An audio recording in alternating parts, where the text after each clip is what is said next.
So as long as the incentive plan is clear, I think it actually incentivizes people to make change and actually sell and do more.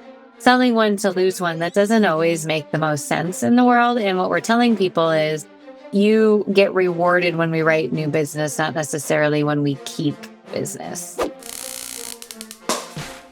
All right, everybody. So, final one with our agency assessment here today. We've been focused on ways to just drive your agency's growth. We've talked everything about having a growth culture, talked about metrics you should be looking at. We talked about when to get producers. The last one I think is going to be a big one, which is, do you love your agency's incentive plan? So I just want to get this out. And, Teresa, I think this is something you could totally weigh in on very well, which is in insurance agencies, I believe everybody in the whole agency should have some form of performance-based pay. So that everybody's not just there's my base salary, but when the agency achieves, everybody achieves. And what do you kind of think about that? Oh, I 100% agree. I think sometimes people just sit back and get that base pay and just are okay with that, but I think once that money is put in front of them as, "Hey, you can do more, you can have this is an incentive," they get excited about it, but I also think it needs to be very clear and transparent because I think sometimes agents make it way too complicated. It's this times this divided by this and times that, and it just gets really complicated for people to figure out. So as long as the incentive plan is clear, I think it actually incentivizes people to make change and actually sell and do more. And we want to motivate people. It's a good way to motivate people.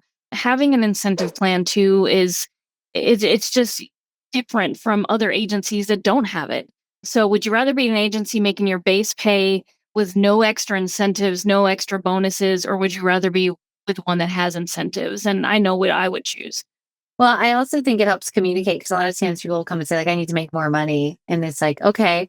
But when you can show the metrics of the agency, is the agency succeeding? And I know most agency owners are pretty generous, or are we struggling? Well, we need to fix some things before that's a possibility. I also like the idea that, it's fun to get bonuses. It's fun to get things like this can help people buy winter tires or, pay off the Christmas credit card bill. And I think it just sort of alleviates some stress from the staff sometimes too, of like, okay, well, there's a bonus coming and we're succeeding. And it gives something that everybody can kind of share in with together. So if you don't have something, and I know some people out there will be thinking like, well, how do I incentivize the receptionist or the bookkeeper or my non-licensed team? Because we get so focused on people with licenses. And I say, you know what? If that receptionist is defending people from getting the wrong phone call so they can sell and serve more, like that's a win. If the bookkeeper is hustling people to make sure that you're getting your payments in on time, or finding carrier mistakes if they're reconciling your commissions, like that's a win. So it's not always necessarily just the licensed people. Yes, maybe they have a little bit more way to put their thumb on the scale, but it's a whole ecosystem. Like you don't, if you have somebody who's answering phones, well, if they're not there, guess what everybody else has to do? Pick up the phone. Well, and we also need to realize that those receptionists are the first impression for the agency. And sometimes they know the clients better than we do because they chit chat with them sometimes. And when that's the case, they know more about the client and they can also do life leads. They can throw in that, hey, you're talking about your granddaughter, have you guys considered life insurance? Because we sell that too, because a lot of customers have no idea that we sell life insurance. Of course, some people think that's morbid. Why would you try to sell, life insurance on the grandchild or whatever? There's different ways to use words and sell that you can just, teach your receptionist and the people who answer the phone different, tag words and different ways to ask questions. So, the receptionists and those people that aren't licensed are just as strong in sales sometimes even stronger in sales. We had a great one in my first agency, man. She would just spin stuff all the time. That's awesome. Well, and I think too, a lot of agencies, one thing I'm going to caution you guys before we go into our recommended incentive plan is many agencies focus so much on how much should we write? How much should we write? And I say, you know what, that's great to pay some commission or have a sales goal for everybody. But I'm a big believer of the growth agency culture. So it's how much did we grow, right? So if we're selling one to lose one, that doesn't always make the most sense in the world. And what we're telling people is you get rewarded when we write new business, not necessarily when we keep business. And I think that is something that we should all be thinking of is what is the incentive plan needs to be aligned with the agency's goal. And I would encourage everybody, like, you should re-review your incentive plan every year. I don't believe in changing it like all the time and making it chaotic, but you know what? Is it in alignment with what you want people to focus on? And if the answer is no, it's not in alignment of what you want people to focus on, then we should try to change it up. So I'm going to actually share my screen. I'm sorry if you guys are in the podcast. We will put some of this in the show notes, but it's a little easier to visualize kind of. You can see this on YouTube or on our website, but this is just a sample incentive plan that we like. And again, I'm going to walk people through it so you can see this would be cover everybody in the agency. So at the beginning of a quarter, I know this is sample dummy data, so you can kind of ignore that it says August 21st. Assume that we are at July 1, but we had to kind of trick the dummy data. So we weren't showing you actually client data, that you are at 4.97 million in written premium.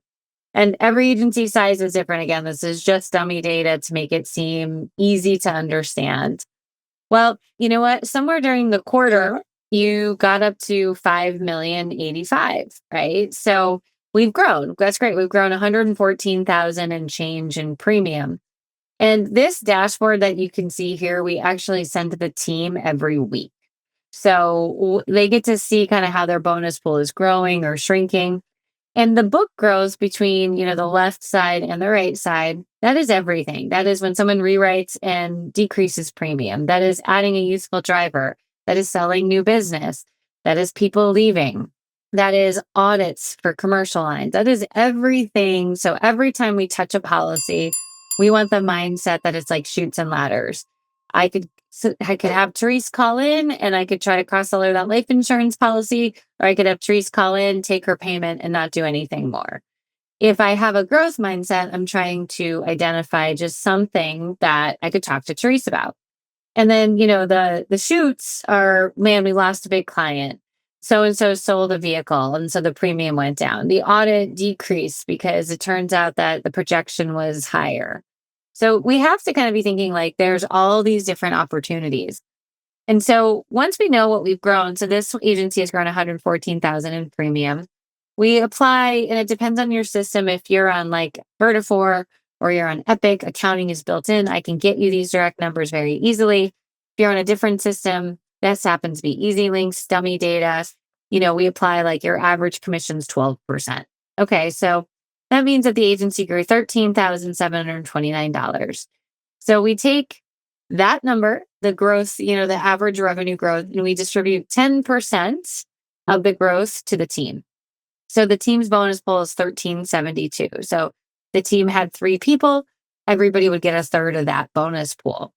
And we do this quarterly to make sure that people can see the ups and downs, right? If you have a good month and then a bad month, you end up paying out a lot. If you pay it over 3 months, then what ends up happening is it kind of coasts. They have to make up that ground, right? So it teaches people a lot more about how to be strategic and get their bonuses by taking advantage of the chutes and ladders game.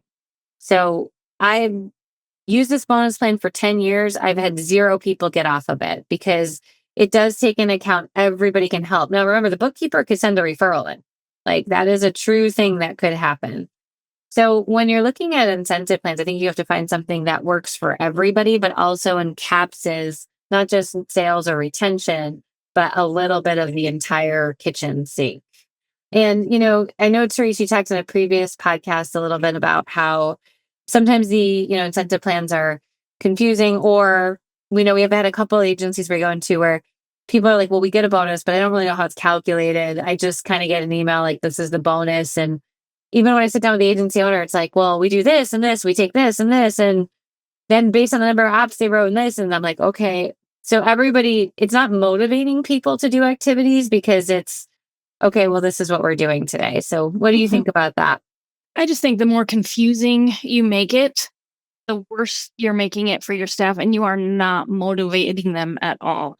One agency I was in, carrier always offered these big, huge, lavish trips, and he would promise those trips to his staff.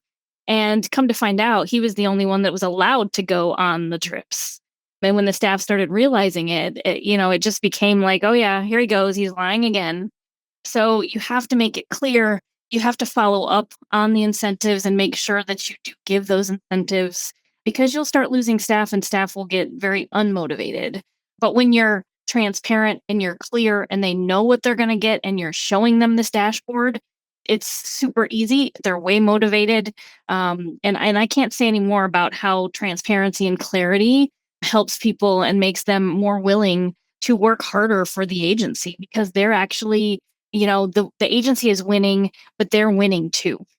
Absolutely. And I'll say this, I do think you need to make sure your data is clean to do this because if, like Steven said earlier in an earlier podcast this month, if you're not putting in your ENS renewals or things are missing, you start adding them in, you're going to fictitiously pay. So when we launch this, we should go through like 90 days making sure the data looks good, that it's cleaned up, launch it on a fresh quarter, and then you can kind of go onward and upward. And I think the real key is them seeing it every week. And we have had many agencies where maybe the data integrity was low. And so now this forces people to renew those policies that don't download because every time they're renewed, it clicks in. If they're not renewed, it shows a loss on, on the premium. So it has had lots of good impacts of everybody making sure that your database is nice and clean too. And document. It really makes the staff also focus on documenting things properly so their numbers show up properly. So when you're using the metrics, you'll find that people will document better and do their jobs better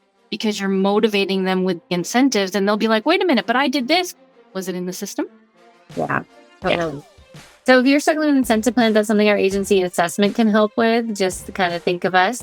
Teresa, I appreciate you hopping on and talking a little incentive plan today. Thank you. All right, everybody. We'll see you on the next podcast.